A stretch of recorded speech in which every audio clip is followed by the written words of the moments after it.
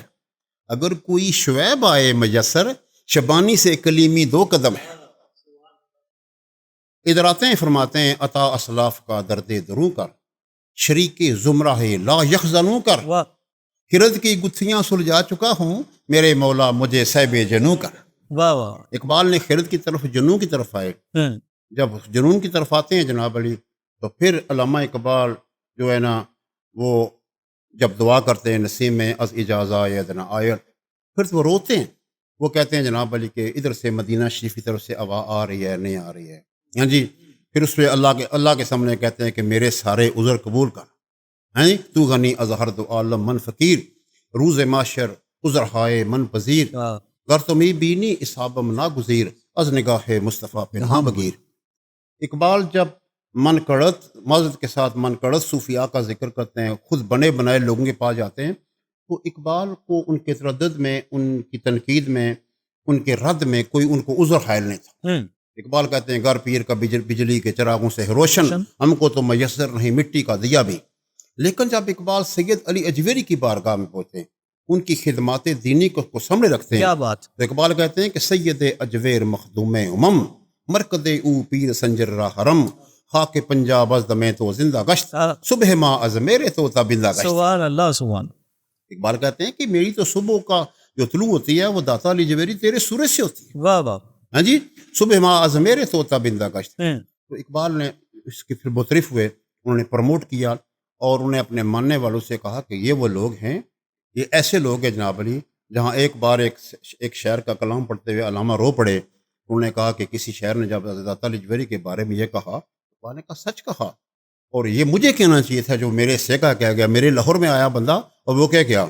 تو علامہ کو سامنے جب داتا علی جویری کے بارے میں شعر پیش کیا گیا، لاہور تیرے دم سے عروس البلاد ہے، تیرا وجود ملت بازا کا پاسدار، لاہور تیرے دم سے عروس البلاد ہے، وہ دور جس سے یورش علام روزگار، وہ تیرا نام پاک ہے، وہ تیری یاد ہے، اجمیر کا امام بھی اس در سے فیض یاب. اقبال کہتے ہیں قبرو سے ایسے فیض ملتا جیسا میرے دوست نے کہا، اجمیر کا امام بھی اس در سے فیض یاب، یہ حضرت فرید کا باب مراد ہے. واہ واہ واہ سبحان. تو یہ صوفی کو یہ جو تھی، یہ پھر اپنا مناتے ہیں. جی بے شک. بڑے بڑے لوگ تھے، سب سے جنہوں نے اس دنیا میں بڑے بڑے جو علوم تھے وہ بڑے آراستہ کر کے اور ان کو پروموٹ کر کے انہوں نے عوام الناس کے سامنے رکھے، لیکن ان کو اللہ کے بندہ ہونے کی حیثیت، اللہ کی مخلوق ہونے کے ناطے ان کو آخر میں ان کا دامن پکڑنا پڑا. یعنی کہ اقبال کا روم اور کشمیر کا روم، کشمیر کا یہ اقبال نے ڈسکور کیا کہ ہمارے ہاں بھی رومی موجود ہے. تو میاں صاحب کے چند ایک باتیں. حضرت میاں صاحب رحمۃ اللہ علیہ کا جو تھا، اگر میں یہ کہوں کہ حضرت عارف کھڑی رحمۃ اللہ علیہ تمثیلات اور مثل اور اس کے اتنے بڑے شاعر تھے کہ بے شک وہ رومی کشمیر تھے. واہ واہ. آپ کی جو شاعری تھی اس کے اندر عام فہم تھی. حضرت علامہ اقبال نے پورے پنجاب کی مختلف زبانوں کو یکجا کر کے آپ نے کشمیر کے رہتے ہوئے پنجاب کی اتنی بڑی خدمت کی ہے کہ اس کی کوئی مثال نہیں. کیا بات. سبحان. آپ کی شاعری کا جو بہت بڑا خاصہ تھا شاہ صاحب، وہ یہ تھا کہ عام آدمی بھی، کم سے کم علم یافتہ آدمی بھی، اگر کہیں سے کسی عارف سے رہنمائی حاصل کرنا چاہتا ہے تو وہ حضرت میاں عارف کھڑی رحمۃ اللہ علیہ، میاں محمد بخش رحمۃ اللہ علیہ کا دروازہ تھام لیں. کیا کہنا. ہاں جی. تو آپ کا جو حضور اقال علیہ السلام کی نعت سے شروع کر دوں پلیز. تو آپ حضور کی بارگاہ کے دست میں یہ عرض کرتے ہیں کہ سیدنا ایک بڑا اکتا شاہ صاحب کھلا کہ آج میں اگر جاؤ تو 1 منٹ کی بات. جی ضرور. آج کل ہمارے مسلمانوں میں یہ بڑی ہماری بدبختی ہے کہ وہ حضور کی میلاد پر قوم تقسیم ہے. ہاں جی. اگلے دن مجھے ایک بندہ بتا رہا تھا کہ ڈولکی کی مخالفت کرنے والے کئی علماء، کئی مولوی صاحبان نے لاکھوں مسلمانوں کو کافر قرار دے دیا، لیکن ڈولکی بجانے والے ایک معین الدین چشتی نے 90 لاکھ لوگوں کو مسلمان کر دیا. سبحان اللہ. سبحان. جی. بر صغیر احسان مند ہونا چاہیے، احسان مند ہونا چاہیے، جنہوں نے کلمے پڑھائے، خیر اسلام میں داخل کیا. حضور 90 لاکھ آدمیوں کے ساتھ ہاتھ ملانا 80 سال کی عمر تک تو بہت مشکل ہے. جی بے شک. لیکن یہ میرے خواجہ غریب نواز کا قصہ قبلہ صاحب فرما رہے تھے کہ خواجہ غریب نواز کا احسان عظیم ہے سب کنٹیننٹ پر. یس ہمارے باپ دادا کو انہوں نے القاب و گش اسلام کیا. بے شک. جی تو میں یہ گزارش کرتا کہ حضرت یہ یہاں تک لوگوں کو آنا پڑتا ہے, ان کی طرف جانا پڑتا ہے, اور یہ سمجھنے کے لیے ان کو عارفین کا دمن پکڑنا پڑتا ہے. بے شک. علامہ ایک اقدہ تھا بڑا کہ پوری جو مطلب کمیونٹی ہے کرسچن کمیونٹی, اس میں ایک عام آدمی صفائی کرنے والا ہو, خواہ امریکہ اور برطانیہ کا وزیر اعظم ہو, وہ سارے کرسمس ڈے کو مناتے ہیں, باقاعدہ عیسیٰ علیہ السلام کی ولادت کو مناتے ہیں. اور ہم چھوٹے چھوٹے پڑھا کرتے تھے, شاہ صاحب ہمیں کہا کرتے تھے کہ آپ کو دسمبر میں بڑے دنوں کی چھٹیاں ہوں گی, اور میں سوچتا تھا کہ یہ بڑے دن دسمبر میں کیسے آ گئے, لیکن ہم بھی کہتے تھے بچوں کو بیٹا اب دسمبر آنے والا آپ کو بڑے دنوں کی, حالانکہ 25 دسمبر سب سے چھوٹا دن ہے. ہمارے ذہنوں میں کرسچن کمیونٹی نے بٹھایا ہوا تھا, انگریزوں نے, کہ یہ بے شک دسمبر ہے, بڑا اس لیے ہے کہ اس میں ہمارے عیسیٰ کی پیدائش ہوئی. تو جب سیدنا سلیمان علیہ السلام نے مسجد اقصیٰ بنائی تو اللہ پاک نے وحی کے ذریعے فرمایا کہ اپنے اجداد کے ناموں پہ رکھو, یہ یوسف کا دروازہ ہے, یہ یعقوب کا دروازہ ہے, یہ اسحاق کا دروازہ ہے, یہ داؤد کا دروازہ ہے, لیکن میرے سلمان یاد رکھنا یہ جو بڑا دروازہ ہے یہ میرے محبوب مصطفیٰ کریم کے نام پہ رکھو. آقا علیہ السلام کے نام پہ بڑا دروازہ ہے مسجد اقصیٰ کا. عیسیٰ علیہ السلام آپ اتوار والے دن اس دروازے پہ بیٹھتے تھے, اور اس کی دروازے کی دہلیز پر ہاتھ مار کے, اور جو اپاہج لوگ آپ کے پاس آتے تھے جن کو کوڑ کی بیماری ہوتی, ان کے سروں پہ ہاتھ رکھتے تھے تو وہ ٹھیک ہو جاتے تھے. عارف کھڑی نے میری پوری تمہید کو ایک شعر میں بند کیا. عارف کھڑی فرماتے ہیں عیسیٰ خاک انہاں دے دردی کن تیمم کردا, عیسیٰ خاک انہاں دے دردی کن تیمم کردا, تائیں دست مبارک اس دا شافی عرض رڑدا. جی موسیٰ خضر نقیب انہاں دے اگے پجن رائی, او محبوب محمد افسر مرسل ہور سپائی, صدر نشین دیوان حشر دا افسر وچ امامہ, کل نبی محتاج انہاں دے نفراں وانگ غلاماں. اسن بازار او دے سہ یوسف بردے ہو وکاندے, ذوالقرنین سلیمان جہے خدمتگار کہاں دے. آپ فرمانے ایسا نبی جنہاں دا والی, او امت کیوں چرسی, عیب گناہ خطاواں بدلے کیوں دوزخ پر ٹرسی. آپ کھڑی کی عقیدت اور حضور سیدنا غوث اعظم سے آپ کا جو سلسلہ تھا, آپ قادری تھے, چونکہ حضور غوث اعظم سے آپ کی جو مدت اور عقیدت تھی, تو پھر حضور کی بارگاہ میں بھی ان کا وسیلہ پیش کرتے ہیں. آپ فرماتے ہیں کہ آل اولاد تیری دا منگتا میں کنگال زیانی, پاؤ خیر محمد تائیں صدقہ شاہ جیلانی. صحابہ کرام رضوان اللہ تعالیٰ اجمعین خلفاء الراشدین کے بارے میں آپ نے کمال لکھا. آپ فرماتے ہیں پیر مرید صدیق اکبر سن, پیر مرید صدیق اکبر سن, پہلے یار پیارے حق جنہاں دے ثانی اسنین اذ ہما فی الغارے. کیا خوبصورت قرآن کی آیت, قرآن کے ٹکڑے کو آپ نے اپنے مصرے کے طور پہ لکھا. آپ فرماتے ہیں پیر مرید صدیق اکبر سن, پہلے یار پیارے حق جنہاں دے ثانی اسنین اذ ہما فی الغارے, یار دجا فاروق عمر سی عدل کی تاجش چھڑ کے, مار شیطان رجیم گمایا پنجے اندر پھڑ کے, شب بیدار غنی سی تیجا جامع کل قرآنی, ذوالنورین عثمان پیارا میتر یوسف ثانی, چوتھا پائی نبی دا پیارا حیدر دل دا جانی, سخی بہادر جنگ وچ نادر صفدر شیر اکانی. سخی بہادر جنگ وچ نادر صفدر شیر اکانی. حضور کا آپ حضرت حسین پاک کے بارے میں آتے ہیں, ہوندی قوت زور نہ لایا بیٹھے من رضائیں, پانی باج پیاسے چلے دین دنی دے سائیں. اللہ اکبر, اللہ اکبر. رضا کی معراج پہ عارف کھڑی بولتے ہیں. تو میاں صاحب رحمۃ اللہ علیہ کا جو میں آخر میں آپ بات کروں گا کہ آپ کے کلام کا جو اصل کلام ہے شعر, وہ یہ ہے کہ جب یہ چونکہ آپ نے 24 کتابیں لکھی, اس میں سے سیف الملوک جو ہے اس کو بڑی شہرت حاصل ہوئی. بے شک. اور سیف الملوک کو بارگاہ رسالت مآب میں منظور کرانے کے لیے پیر میر علی شاہ صاحب نے بابا جی کلیامی کی طرف آپ کو بھیجا, اور بابا جی کلیامی نے کہا کہ چونکہ پیر صاحب نے کثر نفسی فرمائی, انہوں نے حضور کی بارگاہ میں یہ کتاب یہ اس کی منظوری ہو گئی ہے, قبولیت ہو گئی ہے, یہ امر ہو گئی ہے. اللہ اکبر. اللہ. تو میں یہ عرض کرنا چاہتا تھا کہ وہ شہزادہ سیف الملوک اپنی رومانوی داستان میں جب آگے جاتا ہے تو وہ ایک ایسے مقام پہ جاتا ہے کہ جس کو باغ رم کہتے ہیں. میاں صاحب ایک تصوراتی دنیا میں جاتے ہیں, وہ وہاں وحدت الوجود جو تصوف کی روح اعظم ہے وہاں جاتے ہیں, وہ روح مقبول کی طرف. تو کہتے ہیں کہ جناب رومی نے کہا کہ ہر لہجہ بے شکل دیگر آں یار برآمد, دل برد و نہا شد, خود کوزا کرو خود گلے کوزا, خود برسرے کوزا خریدار برآمد. تو جہاں رومی فرماتے ہیں کہ یوسف در مصر گفت اذهبوا بقمیصی در دیدہ یعقوب انوار برآمد نادیدہ آیاں شد. آپ فرماتے ہیں ابھی یوسف نے کہا یا مصر میں کہ یہ میری قمیض لے جاؤ، تو میاں صاحب فرماتے ہیں یہ جو سیف الملوک شہزادہ باغیروں میں گھوم رہا ہے یہ کوئی شہزادہ ہے؟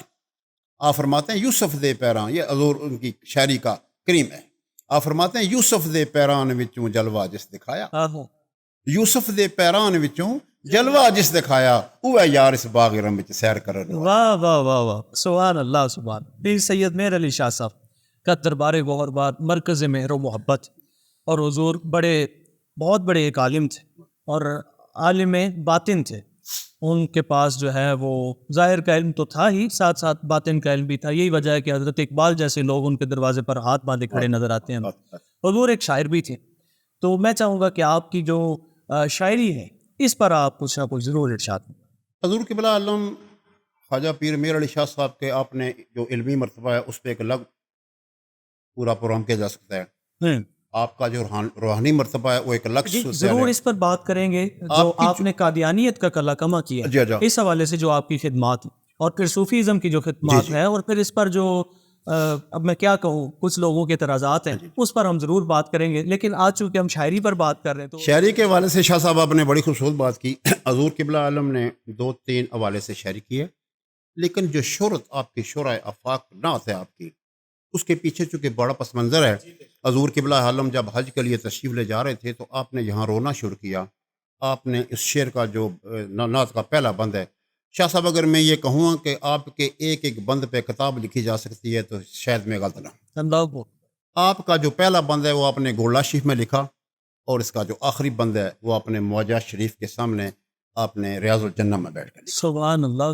راستے میں آپ کی کچھ لوگوں کا خیال ہے خواب میں، کچھ لوگوں کا خیال ہے کہ آپ کو کھلی آنکھوں وادی ہمراہ میں مضافات مدینہ شریف میں آپ کے آقا علیہ الصلوۃ والسلام سے ملاقات ہوئی، اور اس ملاقات کا نقشہ بھی آپ نے اسی نعت کے اندر کھینچا.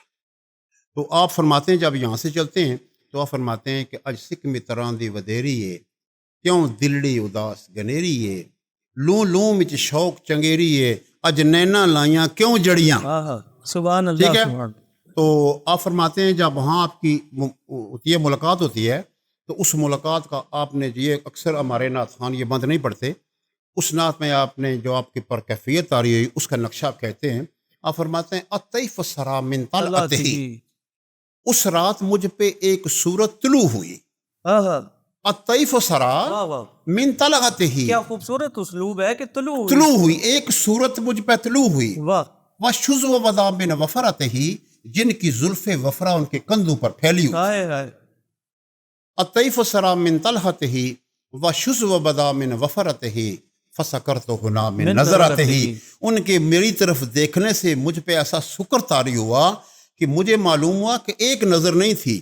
فسکرت ہنا من نظرتہ، نینا دیاں فوجاں سر چڑھیاں. مجھ پہ تو نینوں کے فوجوں نے حملہ کر دیا. ہاں جی. آپ فرماتے ہیں کہ اس صورت نو میں جان آکھاں جانان کے جانے جہان آکھاں سچ آکھاں تے رب دی شان آکھاں جس شان تو شانہ سب بڑیاں. ہاں جی. آپ جو آگے پھر آپ دیتے ہیں تعلیم دیتے ہیں، پھر آپ وحدت الوجود طرفاتے ہیں، پھر آقا علیہ الصلوۃ والسلام کی ذات بابرکات کے اندر جلوہ خداوندی کو نمایاں کرنے کا جو درس دیتے ہیں اس نعت میں ساتھ ساتھ سبق دے رہے ہیں. آپ فرماتے ہیں دس صورت، یہ جو صورت رسول اللہ کی دس صورت راہ بے صورت دا، یہ اس کا راہ دکھا رہی ہے جس کی اپنی کوئی صورت نہیں. دس صورت راہ بے صورت دا توبہ رہا کہ عین حقیقت دا پر کم نہیں بے سوجت دا کوئی ورلیاں موتی لے تریاں صبر سیاں رل پانی گئیاں کوئی کوئی مرسی پر کے آفے کھڑی. ہاں جی. دس صورت راہ بے صورت دا توبہ رہا کہ عین حقیقت دا پر کم نہیں بے سوجت دا کوئی ورلیاں موتی لے تریاں. ہاں جی. آپ فرماتے ہیں اے صورت ہے بے صورت تھیں، اے صورت ہے بے صورت تھیں، بے صورت ظاہر صورت تھیں، بے رنگ جس کا کوئی رنگ نہیں، بے رنگ جسے اس مورت تھیں وچ وادت پھٹیاں جد گڑیاں. ہاں جی. سبحان اللہ. آپ فرماتے ہیں اے صورت شالا پیش نظر رہے وقت نزاتے روز اشر وچ قبر تے پل تھیں اوسی گزر سب کھوٹیاں تھی سن تد کھریاں. ہاں جی. سبحان اللہ. تو آپ فرماتے ہیں کہ روزے دے والا ہاں آپ فرماتے ہیں کہ دو ابرو کوس مثال دسن دو ابرو کوس مثال دسن جے تو نو کے میاں دے تیر چھٹن لباں سرخ آکھاں کے لال یمن چٹے دند موتی دیاں ہیں لڑیاں. سبحان اللہ سبحان ہاں جی سبحان اللہ. حضور قبلہ عالم پھر آپ مدینہ شریف پہنچ جاتے ہیں. جب وادی ہمراہ کا ذکر آپ کرتے ہیں تو آپ وہاں پہنچ کے کہتے ہیں کہ انہاں سکھ دیاں تے کرلاں دیاں تے انہاں سکھ دیاں تے کرلاں دیاں تے لکھ واری صدقے جاندیاں تے انہاں بردیاں مفت وکاندیاں تے شالا آمن وت بھی او گڑیاں. ہاں جی آپ فرماتے ہیں کہ جی جی اجرے تھی مسجد آؤ ڈولن نوری چاہت دے کارن سارے سکن دو جگ اکھیاں را فرش کرن سب انس و ملک ہوراں پریاں لو مکتی مخطط برد یمن. سبحان اللہ. لکیروں والی چادر شاہ یمن جو بیتی تھی یا رسول اللہ. لو مکتی مخطط برد یمن من باوری جلک دکھاؤ سجن او ہم مٹھیاں گالی او لا مٹھن جو ہمرا وادی سن کریاں. سبحان اللہ. پھر عرض کرتے ہیں کیا کہوں. پھر آپ سادی کے ہم زبان ہو جاتے ہیں ہم خیال ہو جاتے ہیں. آپ فرماتے ہیں کہ سبحان اللہ ما اجمل کا ما احسن کا ما اکمل کا کتھے میرے علی کتھے تیری ثنا گستاخ کی کتھے جا لڑی. میرے حضرت نے نعت کی دنیا میں کئی عنوانات کو سمیٹ کر اپنے چاہنے والوں کو اپنے محبوں کو ایک ایسا عنوان دیا ہے کہ جس کے نشے میں تا حشر لوگ ڈوبے رہیں گے اور اس سے وہ استفادہ کرتے ہیں. بے شک بے شک بے شک. اس میں کوئی شک نہیں کہ حضور اعلیٰ گورڑوی رحمۃ اللہ تعالیٰ علیہ و رضی اللہ تعالیٰ عنہ آپ کی جو خدمات ہیں شاعری کے علاوہ وہ بے پایا ہے. فتاویٰ میریہ شریف اور اس کے علاوہ بھی بہت ساری آپ کی کتب سیف چشتیائی ہے علائے کلمۃ الحق ہے آپ کی جی بے شک بے بڑی شک. کمال کتاب ہے. اور پھر اپنا تصفیہ ما بین سنی و شیعہ تو یہ مجددوں کا کام ہے. بہت بڑا کام. یہ مجدد ہوتے ہیں جو امت کو قریب لاتے ہیں. امت کو توڑنے والا کام نہیں کرتے جو کہ آج کے دور کے بھی کئی نام نہاد مجدد خود ساختہ مجدد یہ خود بنے بیٹھے ہیں. وہ یہ کام کر رہے ہیں کہ امت کو توڑ رہے ہیں اور خود سے مجدد بنے تو براہ وصل کر دینا مدی نئے براہ فسد کر دینا. واہ واہ واہ سبحان اللہ سبحان. کیا سوئی کا کام کرتے ہیں کینچی کا نہیں کرتے. اور صوفیہ کا مسلک تو ہمیشہ سے جو ہے. ہاں مجھے بات یاد آ گئی. یہ بابے کیا ہوتے ہیں؟ آخری بات بس آپ نے جو ہے وہ کہہ لیجئے کہ سمندر جو ہے نا وہ ایک کوزے میں بند کرنا ہے. درویش کیا ہوتے ہیں؟ صوفی کیا ہوتے ہیں؟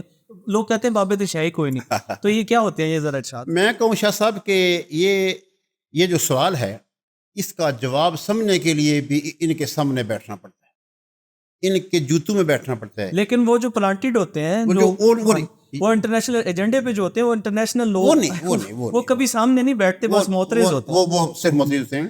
یہ وہ اللہ کے وہ دوست ہیں جنہوں نے اللہ تعالیٰ نے جن کو اپنا محبوب بنا کر جن کو اللہ نے یوم الست کے دن ہی جن کا انتخاب فرما دیا. یہ راستے میں نہیں بنے شاہ صاحب. یہ کوئی کسبی نظام نہیں ہے. یہ عطائی نظام ہے جس کو تاجدار گولڑا نے کھول دیا. فرمایا کن فیکون تے کل دی گالے اساں اگے پریت لگائی میں تو حرف مقام نہ آہا جدو دتی میم گوائی اجے بمینو او بے دسدے بیلے بوٹے کائی میر علی شاہ تاں رل بیٹھے جد سکھ دعا نو آئی. واہ واہ واہ سبحان اللہ. یہ اج سکھ متراں دی ودیری سبحان اللہ سبحان. تو یہ چونکہ نظام ارواح ہے اور یہ ارواح منتخبہ ہیں. شاہ صاحب میں آپ کو مثال دوں کہ آپ ایک بوری گندم کے بیج میں اب اگر ایک سرسوں کا ایک دانہ ڈالتے کبھی بھی آپ کو چھانیوں میں بھی نظر نہیں آئے گا. یہ بے شک ہے. لیکن جب وہ زمین میں جائے گا اپنی انفرادیت لاکھوں ایکڑ زمین میں وہ اپنی تنہا انفرادیت رکھے گا اور وہاں سے سرسوں کا پودا. کیا خوبصورت بات. یہ بیج روح کی طرح ہے. یہ جہاں بھی ہوں پورا کھیت سرسبز ہے لیکن پیلے پھولوں والا ایک پودا ہے وہ نمایاں نظر آتا ہے. وہ چونکہ اس کا بیج گندم کے بیجوں میں چھپا ہوا تھا کسی نے دیکھا نہیں تھا. وہ بھی سب کو گندم سمجھتے تھے. مشیت ازدی نے اس کو سرسوں بنا کے وہاں رکھا ہوا تھا. جب اس کے نکھار کا وقت آیا تو وہ سرسوں بن کر نکلا. اس نے اپنی انفرادیت کو قائم کیا. یہ وہ روحیں ہیں یہ جس کے مرضی اگر پیدا ہوں یہ جہاں پیدا ہوں جس وطن میں پیدا ہوں جس شہر میں پیدا ہوں جب ان کی روح کا نکھار کا وقت ہوتا ہے تو ان کا تناور درخت وہاں اپنی انفرادیت قائم کر کے بتا دیتا ہے کہ ہم اس کی طرف سے آئے اس کی طرف جانے والے ہیں. سب کو سمیٹ کر محبت کے راستے پر چلا کر اسی کی طرف لے کر جانا چاہتے ہیں. واہ واہ سبحان اللہ. کیا خوبصورت بات آپ نے دی کہ محبت کے راستے پر چلا. ان کا مسلک ہی محبت. یہ بس محبت. ہمارے حضور سائیں جی فرمایا کرتے تھے میرے شیخ کریم سائیں غلام حسین صاحب رحمۃ اللہ علیہ آپ فرماتے تھے یہ پوری کائنات محبت، اور یہ سب کچھ محبت ہی محبت ہے، اور سب کچھ محبوب ہی محبوب۔ حضور اقبال نے جو آخری بات کہی، اس نے کہا کہ یہ جو تین مرد مومن کے پاس، ہر مسلمان کے پاس جو تین شمشیریں ہیں وہ یہی ہیں۔ وہ کون کون سی ہیں؟ ہم نے کہا یقین محکم، تیقن، عمل پہ ہم، پرسسٹنسی۔ آپ نے کل آمنت باللہ و ثم استقیم، سبحان اللہ۔ یقین محکم، عمل پہ ہم، محبت فاتح عالم، ہاں، محبت فاتح عالم۔